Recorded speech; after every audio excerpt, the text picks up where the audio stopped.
आज हम आपको एक ऐसी कहानी सुनाने जा रहे हैं जिसमें एक ही तांत्रिक और दो भाइयों ने कम से कम इंसान की 150 लाशें खा ली। 150 इंसान उन्होंने बनाकर पकाकर खा लिए। तो ये कहानी है पाकिस्तान की। यहाँ दो आदमखोर भाई रहते थे जिन्होंने कब्र से निकालकर 100 से ज्यादा लाशें पकाकर खा ली।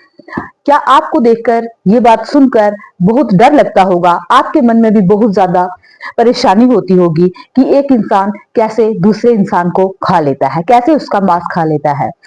तो कहते हैं कि इन भाइयों को एक बार पाकिस्तान की कोर्ट ने जेल या उन्हें जो भी पनिशमेंट भी दी, लेकिन उसके बाद भी वो वहां से बाहर आने पर उन्होंने वापस से वही काम शुरू कर दिया।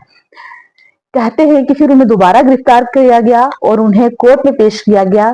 तब उन्होंने दोबारा जब वो गिरफ्तार हुए तो उन्होंने बताया कि उन्होंने 150 से ज्यादा लाशें खा ली हैं। आज तक इंसान 150 उन्होंने खा लिए हैं, इससे आंकड़ा पार हो चुका है। फिर उन्हें कोर्ट ने वापस से 12 साल की सजा सुनाई थी। तो कहते हैं कि ये बात है साल 2011 की कि पाकिस्तान के पंजाब राज्य में स्थित बखर जिले, जो कि पाकिस्तान का राजधानी से 200 किलोमीटर की दूरी पर है।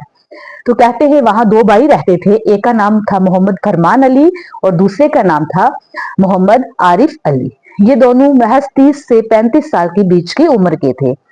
परिवार काफी गरीब था इनका।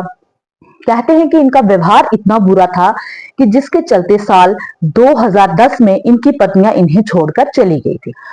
पर उनका कहना था कि ये बहुत ही खराब और इनके व्यवहार से इनका बिहेवियर बहुत ही ऑकवर्ड है, इसलिए हम इन्हें छोड़कर चली गई थी।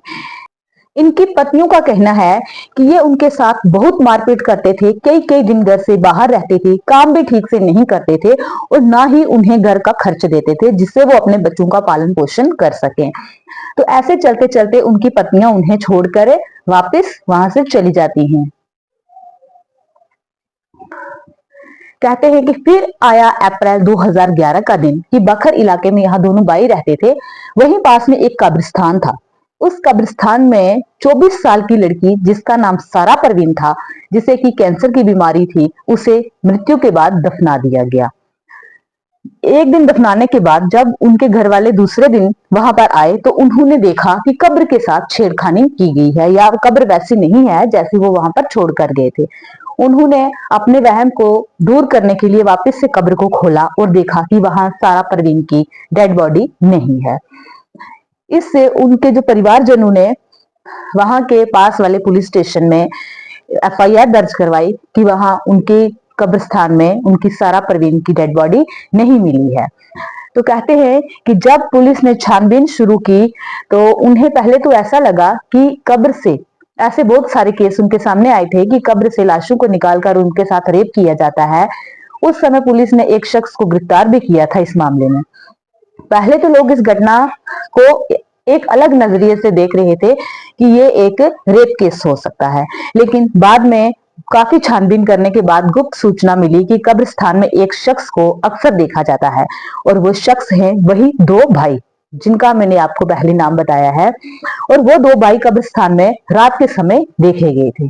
फिर पुलिस को ये सूचना मिलते ही पुलिस वहां के उन दोनों भाइयों के घर जाती है और वहां पर अपनी इन्वेस्टिगेशन करती है। उन दोनों भाइयों के घर से कुछ नहीं मिलता, लेकिन आखिर में उनकी नजर एक कमरे में पड़ी जिस पर ताला लगा हुआ था। और जैसे ही उन्होंने उस ताले को खोला, पता चला कि वो जो घर है, वो जो कमरा है, वो आरिफ अली का है। जैसे ही उन्होंने उस ताले को खोला, अंदर में एक बर्तन में कुछ नॉन वेज मांस बना हुआ था और पास ही एक खट, जिसे हम चारपाई कहते हैं, उसके नीचे एक बोरी पड़ी हुई थी और उस बोरी में जब उन्होंने देखा वहां पर एक डेड बॉडी थी। डेड बॉडी की टांग कटी हुई थी और उसी टांग को पकाया गया था। बाकी की डेड बॉडी वहीं पर बोरी में बंद करके रख दी गई थी। तो पता चला उस इन्वेस्टिगेशन के दौरान कि ये जो डेड बॉडी है ये सारा परवीन की ही है। अब वहां के लोगों के अंदर बहुत बड़ी परेशानी आ गई, बहुत बड़ी उन्हें परेशान होने का एक मौका मिला। उन्हें एक ऐसा दर्द मिला कि पहले तो डेड बॉडी के साथ रेप किए जाते थे, लेकिन अब लोग डेड बॉडी को निकालकर उसे पकाकर खाने भी लगे हैं। अब क्या किया जाएगा?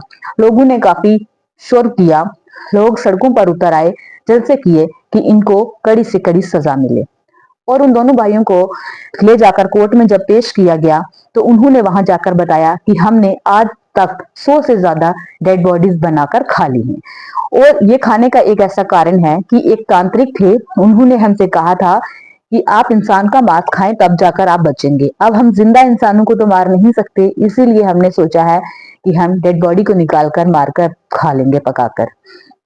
इसलिए जो पाकिस्तान की जनता में रोष था, गुस्सा था, उसकी वजह से कोर्ट ने उन्हें सिर्फ 2 साल की सजा सुनाई, क्योंकि आज तक इस मामले में कोई भी केस बना ही नहीं था।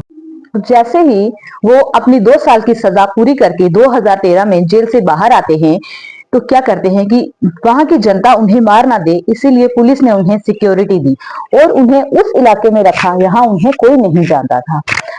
फिर कुछ साल के बाद में, यानी 2014 की बात है, 16 अप्रैल 2014 की बात है कि फिर से बाकर इलाके से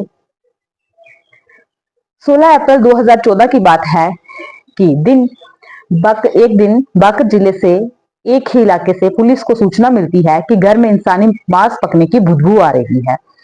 पुलिस जैसे ही उस घर में दाखिल हुई तो देखा वहां पर दोनों भाई थे जिन्हें लाश पकाकर खाने के इल्जाम में जेल हुई थी। दोनों अब भी नहीं सुधरे थे, वे दोनों उसी समय भी लाश पकाकर खा रहे थे। कमरे के अंदर से एक बच्चे का कटा हुआ सिर भी रखा हुआ था।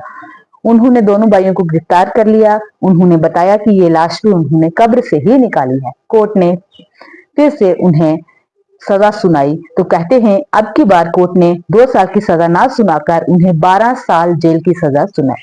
तब तक दोनों भाइयों द्वारा लाश खाने का आंकड़ा कम से कम 150 पार कर चुका था। तो कहते हैं जिसके बाद 24 अक्टूबर 2014 के दिन उन्हें कोर्ट में 12 साल की जेल की सजा सुनाई गई। फिलहाल अभी तक दोनों भाई जेल के अंदर हैं। आपका क्या कहना है कि ऐसा होता है या नहीं? क्या उन्होंने सच में इंसानी बच्चे का मांस पकाकर खाया होगा?